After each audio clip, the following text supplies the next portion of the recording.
Humarap sa pagdinig ng Independent Commission for Infrastructure or ICI si Davao City 1st District Representative Paulo Duterte. Kaugnay ito sa investigasyon sa mga maanomalyang flood control project sa Davao City. Katwiran ni Duterte, walang kapangyarihan ng ICI na ipatawag ang isang kasalukuyang congressman.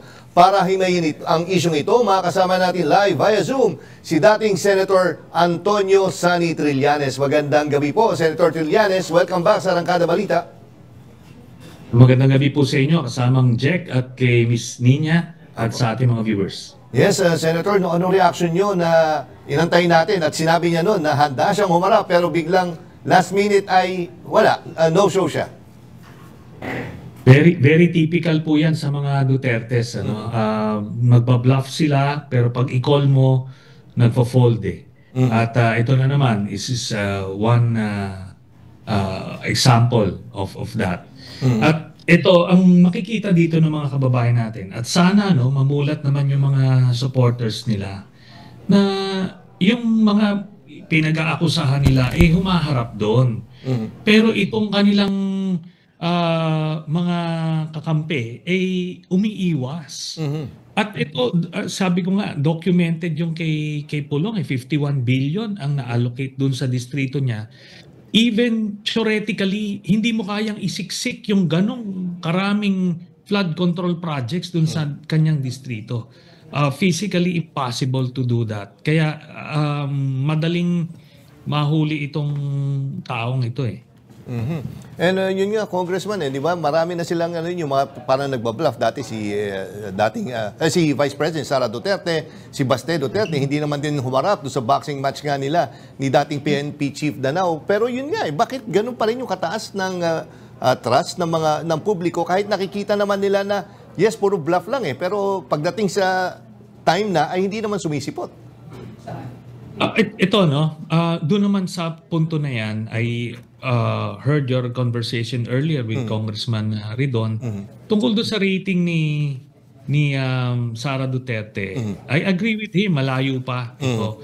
Kata 30s lang yung niya ang kanyang voter preference 30+% lang. Alam niyo nung panahon nung kay Binay noon, I think 2013, going into 2014, si Binay noon was 80+%. President in waiting na siya noon. Pero after 1 year, wala na, nag-fade na. Ganon din na nakikita ko mangyari dito sa kay Sara. Yung numbers niya na yan, naka-max na yan maximum na yan. Kasi known product na siya 'di ba? Known na 'yan.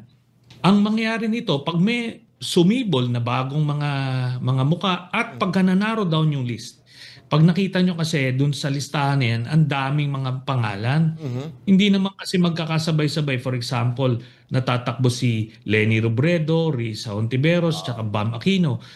Isa lang ang tatakbo dyan. At doon naman sa panig ng Marcos administration, for all you know, baka magsanib puwersa yan with the middle forces, yung mga pink, yung mga dilawan. Di, pagka ganon, pagka head-to-head yung laban, kayang-kayang talunin yan si Sara. At kaya, yun nga po, Senator, pag nagsanib puwersa yung dalawa, sa ngayon parang, sabi nyo mahaba pa, may panahon pa, parang yung ibang analysts kasi ang nakikita nila, the only way to defeat, kunyari yung kabila, ay kapag nagsanib puwersa yung dalawang ito. Pero sa ngayon, parang magulo pa Napakagulo. Ano po sa tingin nyo? Yes. Alam nyo, talagang valid naman ho yun, yung concern niyo na parang masyadong grabing dami ng factions dito sa kabilang side. Pero bunga ng pangangailangan, kagaya yung mga nasaksihan natin sa kasaysayan, nagsasanib puwersa pa rin, ultimately. At ito, sabi ko nga, kung titignan nyo, kung saan nagsimula yung mga numero ng mga Duterte, sabihin mo ng after elections nung 2016, umaabot pa nga yan ng mga 90+%. Ngayon po, nandiyan na lang sila sa 30+%, and that's a good sign.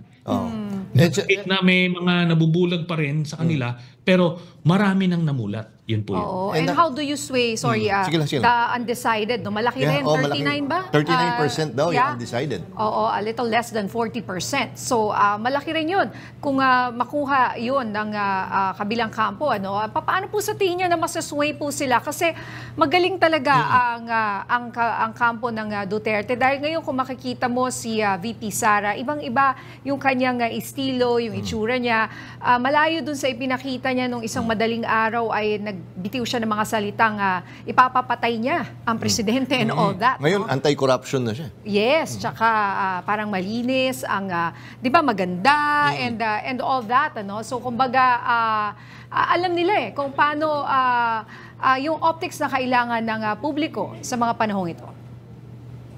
Alam niyo kung ako lang mag-strategize sa kabila, ipe-play niyo lang 'yon.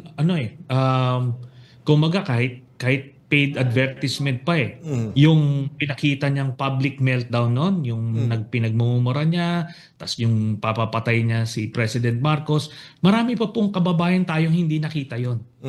Kaya yun ang sinusuppress sila. Pero hindi na kasi mawawala yan, nasa social media na yan.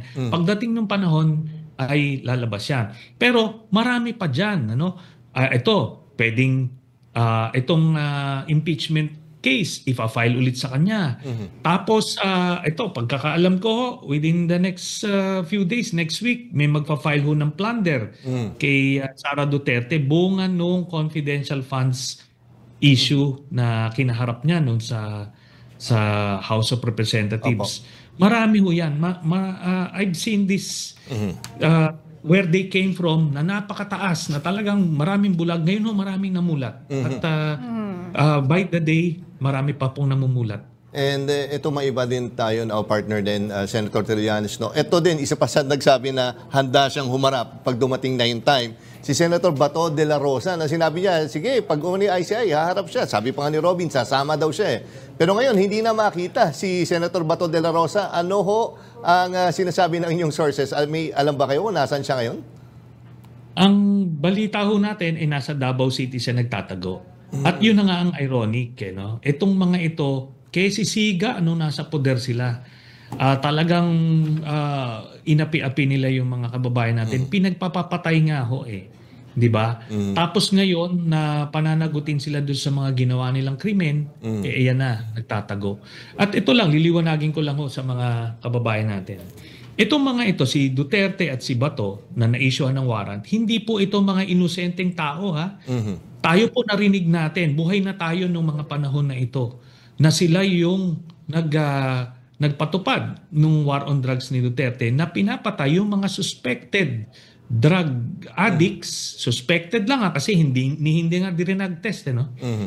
Pero yung drug lord na identified ng ng PDEA at ng PNP Drug Enforcement Group na si Michael Yang, ginawang economic advisor at pinoteksyonan ni Duterte. Ito rin yung utak nung sa Farmally, yung pagbili nung Sinovac at ito mga Pogo, pinoteksyonan ito. Doon mo makikita na hindi talaga totoong war on drugs ito, kung hindi gusto nilang makontrol at mamanipula yung, mamonopolize rather, yung illegal drug trade at the expense ng libo-libong mga pinatay na mga Pilipino. Opo, ito Senator, sorry partner, babalik ko lang yung kahapon na interview namin si dating DILG Secretary Rafi Alunan. Sinasabi nga niya na may mga naka-embed na Chinese sa ating politics, sa lahat ng sektor. Tingin niyo ho ba? Mga sleepers, mga sleeper cells. Tingin niyo po ba, Senator, meron din talaga, yung sinasabi nila, na chismis lang naman dati na kandidato na back ng China at posible kaya itong tumakbo sa 2028? At paano natin mamumulat yung mata ng mga kababayan natin na botante na, oy, baka itong binoboto nyo ay pro-China pala? Alam niyo po, valid yung concern ni Secretary Alunan na meron ngang Manchurian candidate na tinatawag sa 2028. At yan na nga po si Sara Duterte. Pero ito yan, dadagdagan ko lang, nangyari na yan noong 2016. Si Duterte mismo is a Manchurian candidate. At nakita naman natin yung kanyang shift sa foreign policy papuntang China. Ang dami, sinuspend niya yung Visiting Forces Agreement with the US. Hindi niya inimplement yung EDCA. Ang dami. Tapos naglagay siya ng mga transmission tower sa loob ng mga kampo ng AFP. Tapos yung pagpasok ng mga umabot po ng 1 milyon na mga POGO employees daw na ang dami pong mga ano na diyan, mga sleeper agents na pinasok ng mga panahon na 'yon. Sadly, nung mga panahon na 'yon, si Secretary Alunan kakampi ni Duterte, no? I don't know kung namulat na rin siya, sana naman. Pero ganon, nangyari na po 'yan, kaya ang laki ng setback natin nung panahon ni Duterte dahil siya ay isang agent ng Beijing. Okay, naku, maraming salamat.